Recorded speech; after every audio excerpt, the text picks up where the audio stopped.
Hello and welcome, I'm Roy the Bannerlord, and I'm going to be talking to you today about what I think will happen to Warband after Bannerlord releases. Before we do that though, I'd like to announce that we've hit 500 subscribers. Cheers, I never thought we'd be able to do that in only a month? That's unbelievable, thank you all, I really appreciate it. Now, I did promise a free game raffle at 500 subs, however I am saving money to publish my book.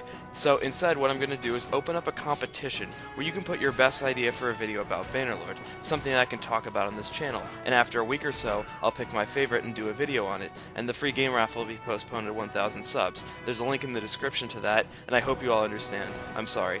Now, this video is going to be talking about what will happen to Warband after the day Bannerlord releases and the subsequent days after.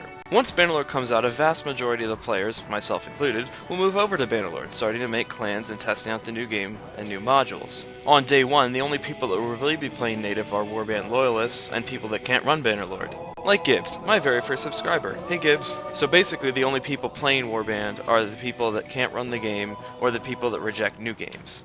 The Napoleonic Wars community, however, I think will stay strong. They'll probably still have regular events every day, though on day 1 of Bannerlord it'll be smaller as people want to play Bannerlord 24/7, but as the initial feel of Bannerlord wears out, more people will go back to NW events. They'll be playing Bannerlord when the NW events aren't going on. We could see 100, 125, maybe 150, and if it's lucky, 200 people at these NW events post-Bannerlord release. However, once a mod or expansion for Bannerlord comes out with Napoleonic Wars style fighting such as the American Revolution and Napoleonic Wars 2, or my favorite, the 7 Years' War, the NW community will move over and the NW of Warband will die.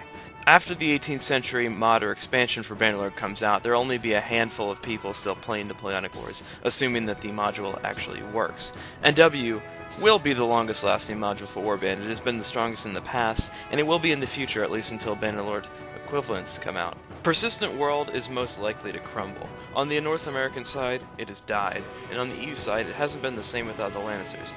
And don't get me wrong, it still gets hundreds of players a day, and a lot of people will move on to Bannerlord, I think, since it's very similar to PW, and after a few weeks, the PW servers, for the most part, will be empty. Now, there was a PW-style mod in development for Bannerlord called Medievalism. However, they've ceased development according to their ModDB page, which will be in the description. You know, that being said, I'm sure someone else will pick up PW. It's a very popular mod, it has been in the past, so someone else will make a mod for it. There's a mod called Kingdoms, which is also a PW-style mod for Bannerlord, which is being made by the Phoenix team, the people that own the largest European PW server, though there's not much information on that right now to do a full video on. I'm not 100% sure that North and South will survive. It may follow the same path as NW, but on a smaller scale, or they may consolidate together to try and stay alive, or people may move over to Bannerlord. North and South used to be a strong mod, but is no longer that large and may crumble. So that's what will happen to Warband a few days after Bannerlord, but what in, say, a year? Well, I think that a year after Bannerlord comes out, it'll still be a home to people who can't run Bannerlord, though that will grow smaller as people upgrade their PCs. But it'll also be a home to people who want to relive the old times. For example, my group of friends may want to play Total War Warhammer every day, but then we have nostalgia to play the old ones, like Medieval 2, and then we go on there and play a game or two.